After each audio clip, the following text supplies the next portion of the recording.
What's up, y'all, and thanks for stopping by the Surge T channel. I'm Surge T. Tonight I'll be doing my rundown and thoughts on NXT UK for the date of September 9, 2021. And let's get to it. Wolfgang and Sam Gradwell are going to compete in the last match in the opening round of the Heritage Cup number one contenders match. Now, the winner of this match will take on, who will they be facing? Tio-Man. And Gradwell, on his way to the ring, is running his mouth at running his mouth at himself. I mean, he's running his mouth at Wolfgang. The same stuff he said last week. If you remember what he said last week, it's pretty much what he was saying on the way to the ring. And let's see if he backs up his words. Now, round one, it was a no fall, and then no fall went to either man. Round two, and it's 0-0, and so far this match is all about wearing the other man down. And no time for that. Even Wolfgang folded his arms like the Gallus guys do. And he's just letting Gradwell recover, and then he gets to the outside, does his Gradwell, and he lets the time run out. Now, round three goes to Sam Gradwell after hitting an STO. And he goes up one fall to none. Now, round four, Wolfie's shoulders is hurt, but he perseveres after hitting a suplex, or Nigel calls it a caver toss, and takes the next fall and evens it up at a fall apiece. The fifth round, and whomever scores the next fall will advance and face Tio-Man, like I said, and Wolfgang takes that final fall after connecting with an hellacious spear.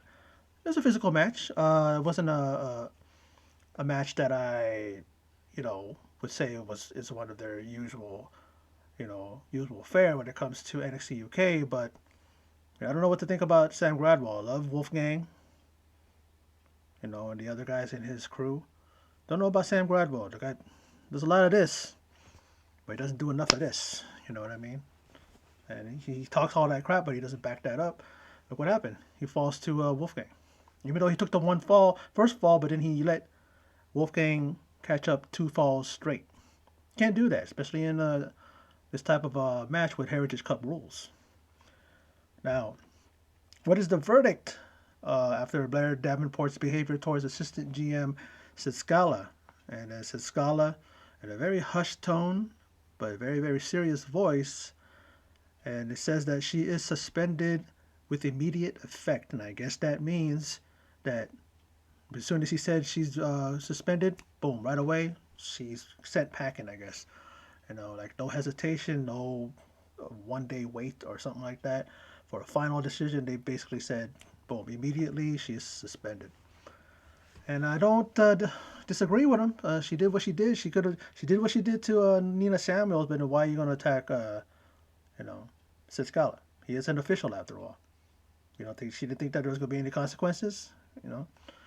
Now, Noam Dar is the elephant in this game to the cockroach Kenny Williams.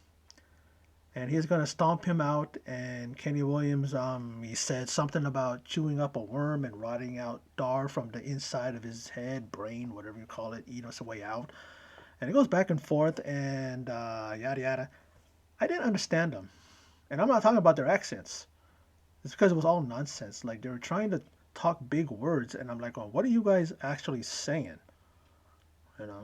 Like Kenny Williams is going to turn himself into a worm and go inside Noam Dar's body and eat his way out? Like, what was he saying? And why does he think it's cool to call yourself a cockroach? And then at the end, he calls himself, he always calls himself the scum of the earth. Like, and he says it with such, like, oh, like we're supposed to go, oh, wow, he is, isn't he? Like, it doesn't, it's like, what? I don't get that. I don't get the whole thing of calling yourself a cockroach and then the scum of the earth, and that's supposed to be cool. Like, it doesn't even work when he says it. Someone else could probably say that and pull it off, but Kenny Williams, I don't know. I think he's trying too hard to be the heel because of what he did to his old partner.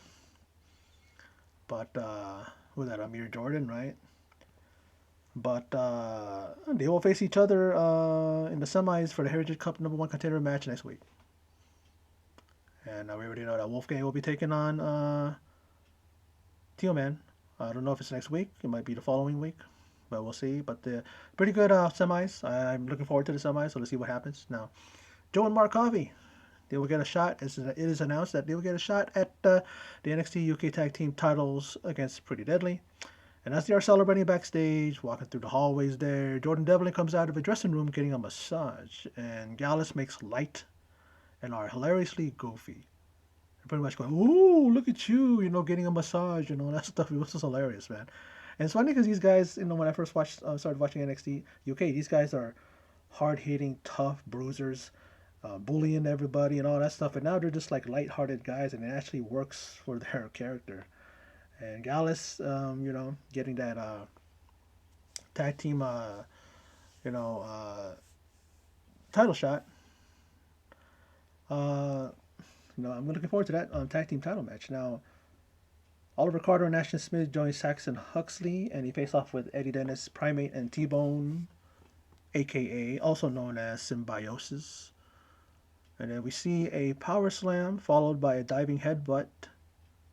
But it isn't enough for a near fall. It's enough for a near fall, I should say, for T-Bone and Primate. But with Primate on the shoulders of Ashton Smith, he gets a Doomsday Cutter off the top rope. Courtesy of what do I call it? What's his name? Oliver Carter. And then Symbiosis falls in this decent six-man tag team match. It was a decent match, you know. Now, after her loss, Stevie Turner has the blueprint to defeat Mako. She says, "What do you get after your loss?" That's what she picked up. That's what she took from that match. In her title match against Mako, she lost, and she took that away. That's one thing that she took away from it, saying that, "Oh, I have the blueprint now to defeat Mako." And the fact that she challenged for the women's title in only her fourth match, impressive, But she has a reputation that precedes her, and they figured that, hey, yeah, we're gonna, pull the trigger and give her a title shot because she brings the goods to the ring. So, why not? But Amelia McKenzie has issues with her bragging after losing to her mentor, you know.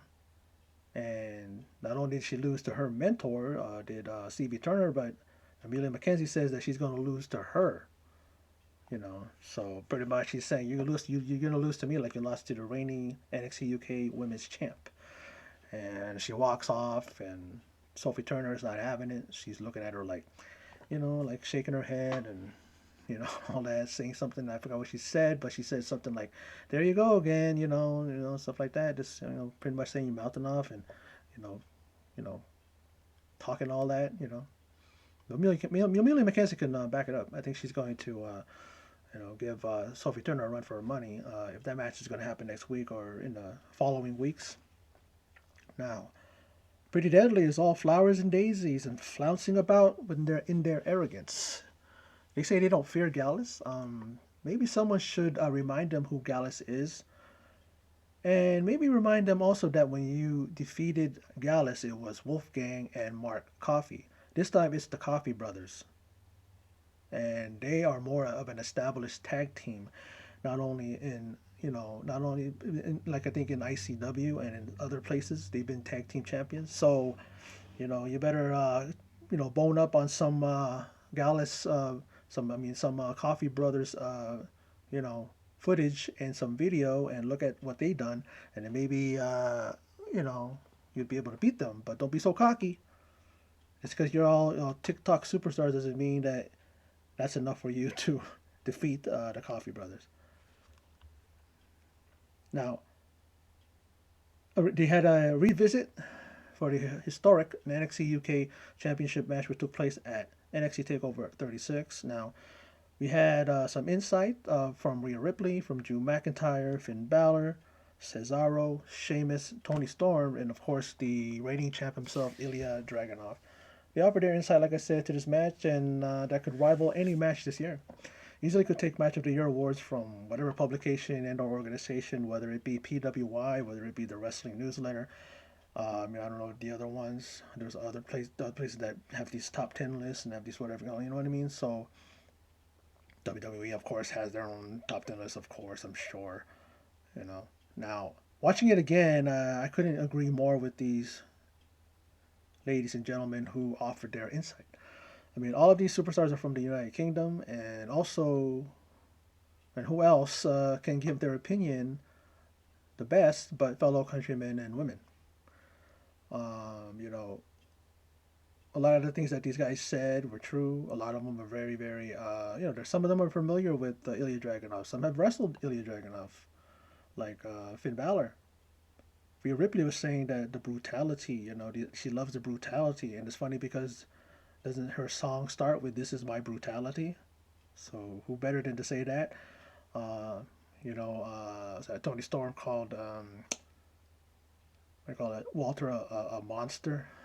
You know, I mean, yeah, you know what I mean. And she talks about watching Ilya Dragunov. I think it was Rhea Ripley or it was Tony Storm, but you know, some of these people have seen Ilya Dragunov's training regimen. They understand that, yeah, that's the reason why he can take all that punishment that he can take and still come back.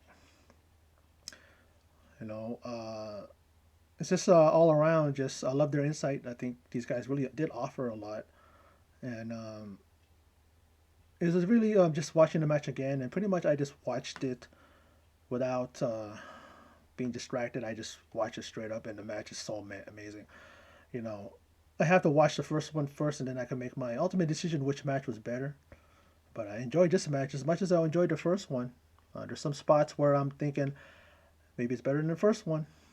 I like how Ilya Dragunov was so what's the word? But he was just so tenacious, and then the way it ended when he just kept because he kept he just kept battering Walter, giving him a receipt in the sense of hitting him from the back because when he got hit from the back with a chop, and then he comes back hits him really hard from the back, and then he just stands him up and then he just rings his puts on that sleeper and then just pulls back, and Walter's just his hands tapping so fast it's like a like a hummingbird and he that's how the match ended.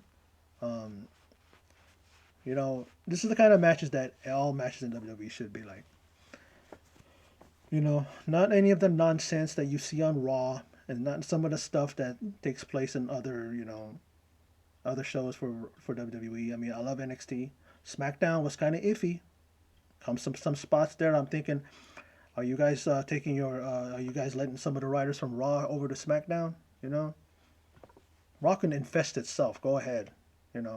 Turn it into a Walking Dead. You know what I'm saying? But leave the other brands in WWE. Don't bite them and infect them and cause them to be like a zombie like Raw is. You know what I mean? But anyway, I enjoyed I enjoyed it. For once, it wasn't NXT UK that I'm like thinking that it's as good as the previous ones. Some matches were very very good, but then some were kind of like just decent. Like, I mean, no bad match. Don't get me wrong.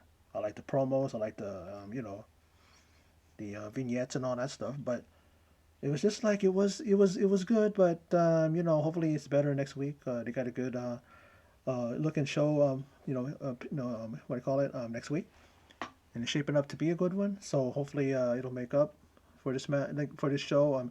This edition, no complaints in the sense that it still was a good show, but some of the matches were decent. Some were good, but some were decent. Some could have been better. The even the Wolfgang Gradwell match was not as physical that I thought it would be. I mean, it was. Don't get me wrong, but could have been more. More. It could have been more jaw rattling. It could have been more.